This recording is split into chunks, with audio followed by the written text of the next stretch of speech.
যতন লামচক সহ রাজধানী কপচেনাল দেখিয়ে আইনি মুখে দবিন চমপ্রেংসে এই হাউসের অবগতির জন্য বলছি, মাননীয় সদস্যরা যে প্রশ্নটা তুলেছেন যে রাজ পরিবারের গ্রুপ অফ মিনিস্টার্স, মানে আমাদের সকল মন্ত্রী মহোদয়রা ছিলেন, অফিসার্সরা ছিলেন, এইটাকে নিয়ে যখন লিস্টটা তৈরি হয়,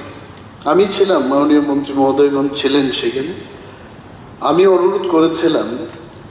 যে রাজা ধন্য মাণিক্যের সময় থেকেই কিন্তু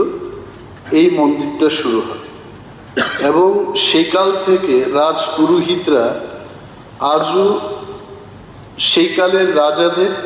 এবং ওনাদের যে বংশধরে আজকে আমাদের প্রদ্যুৎ কিশোর দেববর্মন, ওনার নামে কিন্তু সেখানে পূজা দেওয়া হয়। তো আমি অনুরোধ করেছিলাম যে রাজ পরিবারের অন্তত একজনকে সেখানে আমন্ত্রণ করা হোক, যেহেতু সমাজপতিদের নিমন্ত্রণ করা হচ্ছে বা পদ্মশ্রী চিত্তরঞ্জন দেববর্মাকে সেখানে আমন্ত্রণ করা হচ্ছে, তখন এগুলো আলোচনা হয়েছে এবং সব দিক থেকে বিচার বিশ্লেষণ করে পিএমও থেকে, আমি যতটুকু জানি পিএমও থেকে বলা হলো যে যত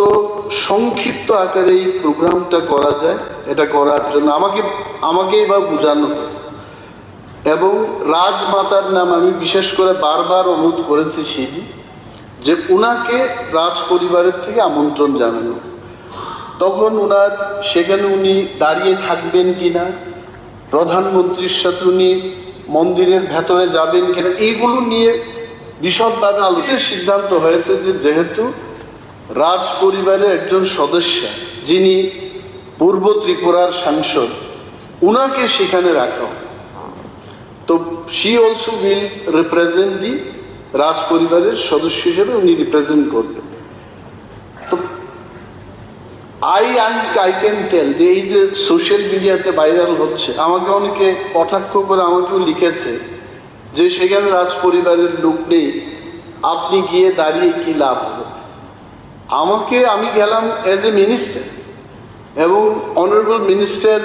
অফ স্টেট বিশ্বকেতু দেববর্মাও সেখানে নিমন্ত্রিত ছিলেন, আমাদের পাঠানলাল জমাতিয়া এবং সঞ্জয় মানিকও সেখানে নিমন্ত্রিত ছিলেন। So it all happen because of protocol. তবে রাজ পরিবারের সদস্যদের আনার ব্যাপারে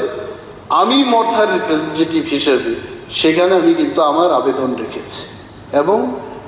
এটা কেন রাখা যায়নি, কি হবে না হবে এগুলো আমি জানি না। ট্যুরিজম মিনিস্টার যেটা বলেছেন তার চাইতে এটা পিএমও থেকে কি বলা হলো সবটাই তো I as a minister I don't know. তবে একটা প্রস্তাব ছিল রাজমাতাকে সেখানে রাখার জন্য, এইটুকু বলছি।